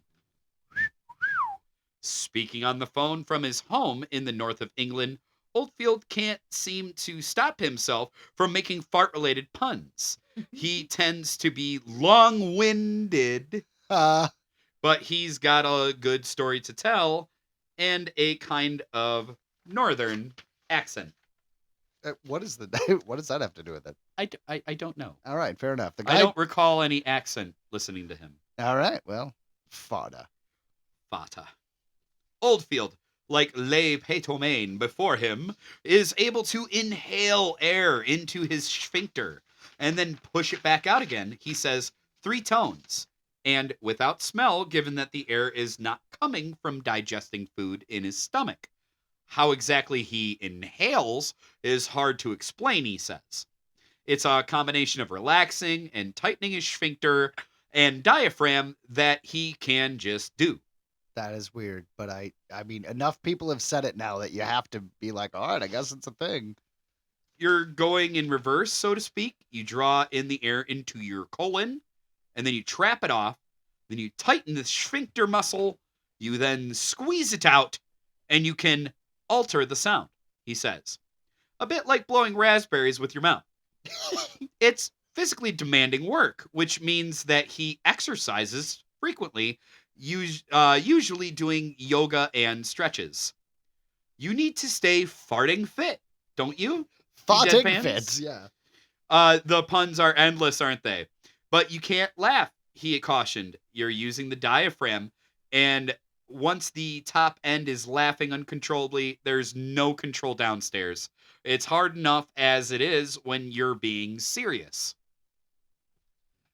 Okay, so you can't laugh at your own toots? That's kind of depressing. It's like being a chef, right? But you can't eat your own food. You can make the tastiest cuisine in all the land, but if you eat it, you will turn to stone. According to Oldfield... No, not even a comment. I have these bits sometimes, and you just don't give me nothing. Sorry. You get too focused. I do. You're too focused. I don't like to lose my place. I do it often. Well, you get a pen, man. Start making notes. Jeebus. I guess I will. According to Oldfield, he discovered his talent doing yoga in his teens. In the full lotus position, he adds, and used to pull pranks at school during lunchtime for pocket money. After a brief career as a train engineer... For the record, Ryan used to kick himself in the head for money at lunch. I did. I don't think I could do that anymore. He had the eureka moment. What the hell? Wouldn't it be good? I'll see if I could make a living as a professional farter. It's about time someone did. Except that guy got 100 acres. But then he got it taken away 120 years later. But yeah, he was in his 20s when he got that taken away 120 years later. That's some bullshit. Oldfield adopted his superhero persona, Mr. Methane, complete with lost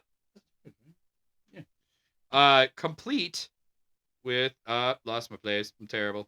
And you know what? That was the whole reason you didn't interject with my awesome comment, is you didn't want to lose your place. And then all of a sudden you lose your place just because I'm trying to offer you a glass of water. You just, Green cape whatever. and mask No, perfected his pun-filled patter and began performing at his friends' parties, university end-of-the-year bashes, and corporate events.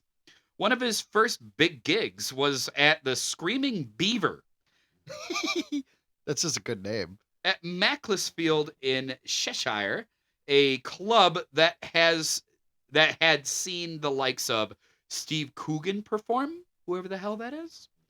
Oh yeah, Steve Coogan, totally. Yeah. For some reason, No, I'm not blowing it off. I actually know who he is. Continue. I don't. For some reason, they kept getting these different groundbreaking acts, and they thought I would be one of these groundbreaking acts. But as it was, I was just a windbreaking act, he says. Oh, Gigs led to other gigs, and soon Mr. Methane was on TV, doing the late night chat show circulated around Europe. Circuit around Europe. He, like few other professional farters, was a favorite of shock jock radio hosts, including Howard Stern. which is what you mentioned earlier. Throughout the late 90s and early 2000s. He's done television shows across the world, appeared in adverts for Cadbury's chocolate, and guest starred on sitcoms. Cadbury chocolate, like the eggs, the Cadbury eggs. Yes. That is awesome. I want to know. I hope he farted a Cadbury egg. So, yes, to reiterate, he has done television shows across the world, appeared in adverts for Cadbury's chocolate, and guest starred on sitcoms, performed at the Reading Festival and Edinburgh Fringe. He even made a Christmas album. With farts. I guess. Like,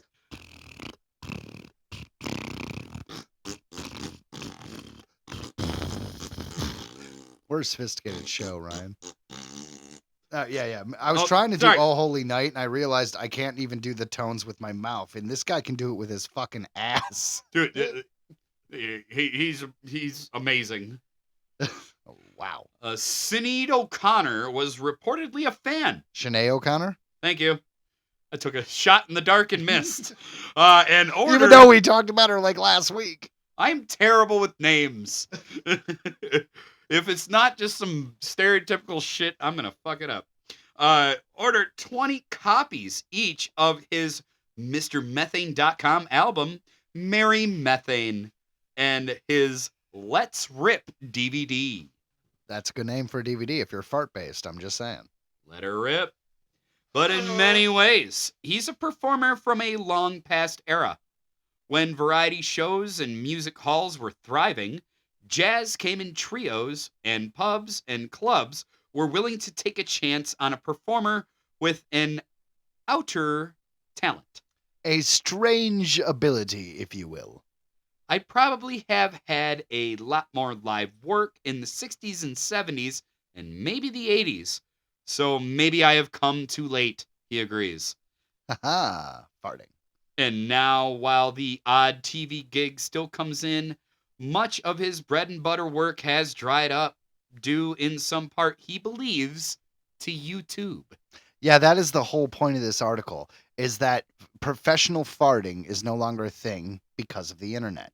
And that makes sense because it's the same reason why comic book collecting is kind of taken a hit. Is because it used to be you have to hunt, you have to go to cons, you have to go to these stores and see what they have in their back rooms. And maybe you find that issue that was lost in all those years. But now you just, go to eBay and find it. Same thing. Farting on command is not as funny if you can just Google it. Yeah, I feel like I could relate to that with, like, heavy metal music and stuff. I've been in death metal bands my whole life, and it's just such a dime a dozen now. It's a cacophony. The internet is a cacophony of art. And the problem is, how could any art stand up among it? Like, even us, Earthling Entertainment.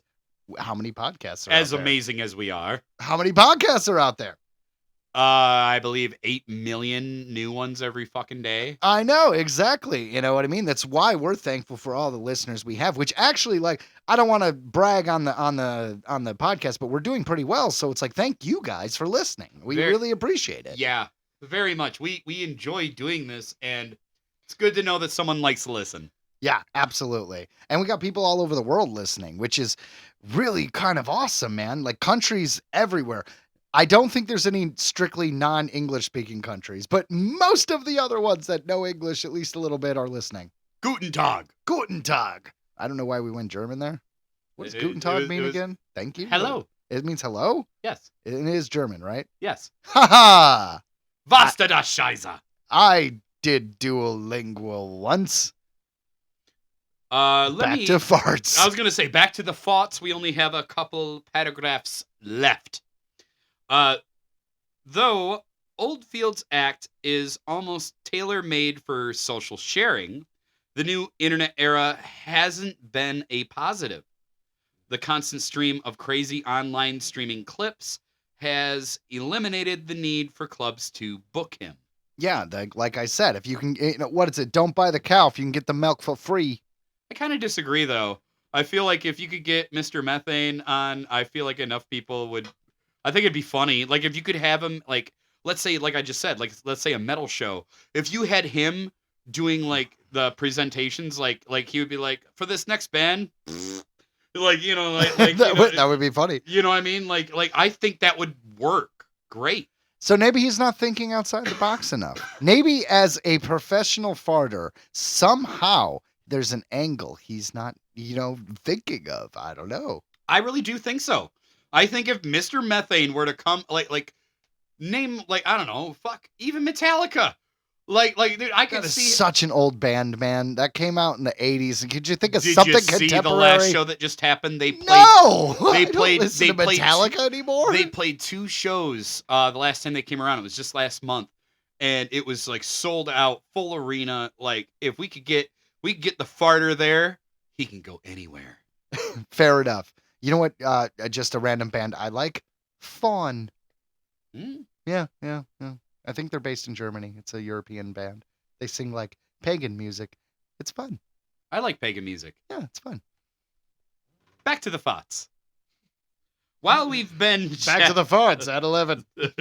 While we've been chatting, there will be all these people who've watched clips of me, and that's the mind-blowing thing about the internet. You're being watched much more than you'd ever have been in the past, he reflected.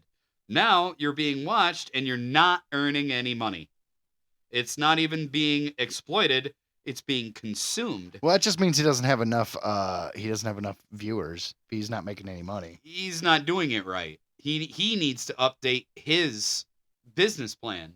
That's the thing, in my opinion here. It sounds to me like he needs someone to help him. He's got to hire like a 20-something to be like, all right, you're my social Yes. media guy. Yes, that's what I'm saying. Like, I honestly, I don't see why this guy couldn't keep. If he can truly do this that well, we have room for another Roland in our world, I believe. It's Oh. it's so he says being consumed. He's like, and you're not earning any money from it. It's a strange one, is what he says. What he'll do next, he doesn't know. It might be about the time to hang up his green mask and purple fart shorts. It's just so unique to be like, all right. It's time to hang up my purple fart shorts. It turns out the fart shorts are going into retirement. It's like a jersey in a bar. Like, no, not a bar. Like, what I mean to say is you go to a stadium and you see all these players who've played the game, the greats of the game, and they usually hang up their jersey and memorable. Well, you know what? He's got his shorts. He's got a little shorts, his little green shorts. I fucking salute those shorts.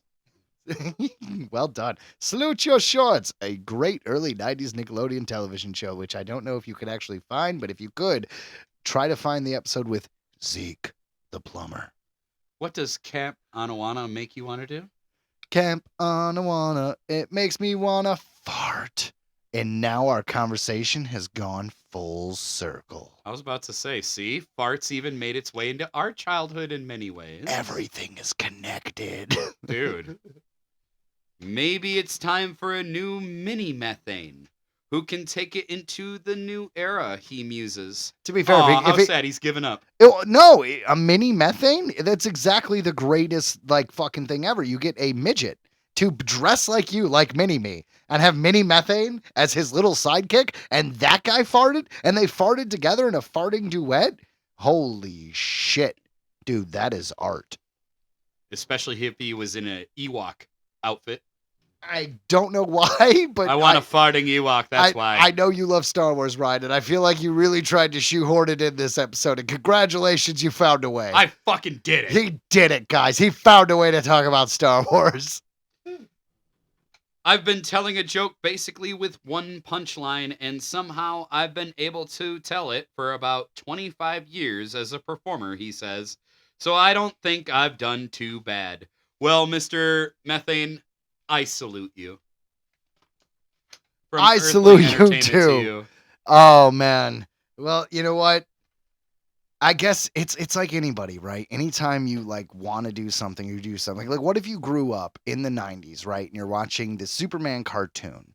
And the Superman cartoon still has the classic thing of Superman being a reporter. So what if you get it in your head as a young man or a young woman that you want to work in the newspaper business? Then you find as you get a little older in the early 2000s, moving more into the later 2000s, that newspapers aren't really going to be a thing in the future. It's a hard situation. It's like you really have always wanted to be this thing, but now this thing is not going to be a thing anymore. This is why the blue collar workers voted for Trump, is because coal is going away. And they're like, well, this guy wants the coal mines to stay open. What I worked for my whole life is still here. It's the same thing. Nobody likes to feel like they're obsolete. No one likes to feel like what they believe in, what they did, what they've worked for is going to disappear. Here's a good example. I am a screenwriter. I make my living off screenwriting. That's what I do. With the emergence of AI, it stresses me out. It bothers me because there are so many people out there that are going to do one of two things. They're either going to have AI write their scripts, so now I have more competition, or I'm going to be hired by some asshole who wants me to take an AI written script and pay me far less money to critique it. So the whole idea of becoming obsolete is it's a fear that everyone has. And no matter where you are in history, there are times where unfortunately what you do is getting phased out. And even though it's just professional farting, it's the same thing. He had a skill that is no longer in demand, and that is difficult. The only point I was going to make is that he can be really proud that, like, probably most of the world has heard his butt. That's true. Like that's not something that many people can say. I definitely can't say that the whole world has heard my butt. Ding. Yeah, I wonder if that came through the podcast. It came through here. I know. wonder. I heard it on my headphones. All right, yeah. All right, continue. Oh, I don't got much else to say other than that I literally, it's so funny, Joe, because I didn't know that this was going to be the podcast today. You didn't know that the whole episode was going to be about farting? I had no idea. And I literally just saw clips of Mr. Methane on Howard Stern on TikTok or something. I was just flipping through and I saw him and I laughed because I remembered seeing it back in the day when Howard used to be on, I think it was VH1. He used to be on there. I don't when know we were enough younger, about Howard Stern. Like back in the day, I'm talking like Tom Green on TV, early Jackass days, so like early 2000s. Genuinely don't know. And I remember they used to have Howard Stern on there, and I remember seeing Mr. Methane, and I just seen a clip of him just the other day, and here we are today. I'm giving more. It's serendipitous, is what it is. Interesting. It's really, really funny. Well, damn. All right, guys. I think that's it for today. I don't mean to cut you off. Did you have more to say? I thought your point was just that was interesting. It was. Okay, good, because I'm not trying to be a jerk here. You don't have to try. Oh, screw you. All right, guys. Well, From everyone here at Earthling Entertainment, I bid you adieu. And a Merry Christmas. And Happy Holidays and all that junk, and, celebrate with the family and get drunk, and don't drive after you get drunk, because, that kills random people, and fuck It's this. good. Fuck this, I'm gonna go It's get a cigarette.